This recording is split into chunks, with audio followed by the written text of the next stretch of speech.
Hi, I just want to give an update on my Lotus Evora 400. It's been a while since I've given an update. So I have about 6,000 miles on the car, and I just took it to, you guys are going to laugh, to Florida, and I'm in Maryland to get an oil change. But that's not the only reason why. Obviously, there's places here that can do an oil change on the car. I did take it to get any recalls or any checks to the dealership. And there were a couple things that were broken. So the biggest thing is the gas cap kind of resolved itself when I just wiggled it a little bit. The trunk was one of the problems I mentioned in the first episode. And I sprayed some WD-40 or equivalent oil, and I ended up bending not bending, but tugged on the release lever a little bit right here. And I haven't had a single problem with the trunk at all. Unfortunately, I was hoping when I replaced the battery, the voltage leak would be eliminated. It isn't. Just a trip back from Florida, the porter guy couldn't even get off the trunk. I had to show him how to get it out. I had to open the car door and had to pull the emergency trunk release. So Lotus Evora 400, I'm sure all the Evoras are the same way. They just simply have a battery leak. Not much you can do. You can see I always charge it. I ended up taking the light bulb out of the trunk so the light wouldn't constantly stay on. And that seems to work well. I mean, I'm charging it. I just drove it today. I just got the car plastic wrapped for the front and ceramic coating all over. The car looks fantastic.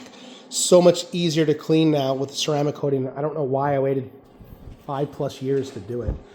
Not a lot of miles. So one of the items that I did do is I ended up replacing the steering wheel. And don't worry, it's still an OEM steering wheel. It's just carbon fiber wrapped. So let's go ahead and open it, and I'll give you a show what it looks like. So that is the carbon fiber wrapped steering wheel. You can see it's absolutely beautiful. Believe it or not, the car still has a new car smell.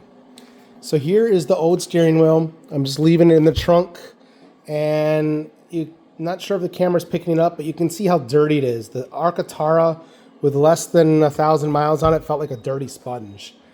And I would definitely recommend never getting an Alcantara steering wheel. They're just not good. I mean, I washed my hands every time, believe it or not. I did. For the steering wheel, it just is like a dirty sponge. One of the other items I did, I got the GT side panels in carbon fiber. So I ended up adding that to it. So that's all carbon fiber. I will like to replace this one day, get that carbon fiber, the mirrors, and the pillars. Just not right now. Anything black I want to get rid of and just change it to carbon fiber. I wish they made the carbon fiber parts from the front grille over here as well, but they don't seem to have those parts. I'm okay with it.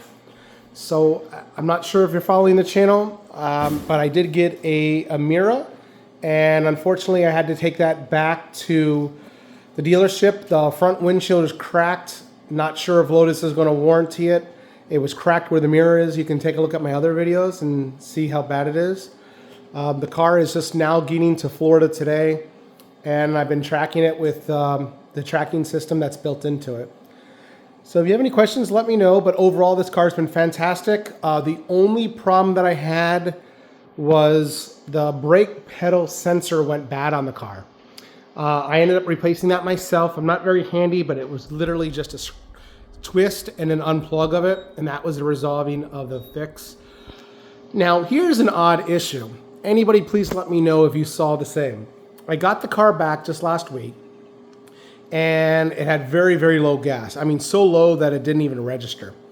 I took the car to a gas station, filled it up, and then I was on limp mode. It wouldn't pass 4,000 RPMs. Also, I bought a rear view mirror camera, and that stopped working as well. Obviously very devastated. No check engine lights. Came home, started surfing the Lotus forums, and about 15 minutes later, I went back in the car, started it up, and everything was perfectly fine. I don't know if that was maybe because the battery was dead. Maybe there was no fuel. It never ran out of fuel, but it was absolutely on zero.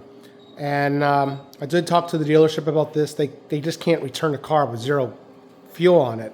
So other than that, like I said, the car has a little blimps, errors here and there, but just letting it sit or resetting the code seemed to fix it. This car is an awesome car. Anybody that's looking for an Evora, definitely get it. I'm going to do another video another day, the difference between the Evora and the Emira. And I can tell you right now, spoiler alert, that the Evora is more of the muscle car out of the two. It's louder, it sounds better, it has the rumble, where the Emira is just a little bit too quiet. And I'm resolving that as well. Hopefully I'm removing a cat and I'm doing a cold air intake. Thank you so much.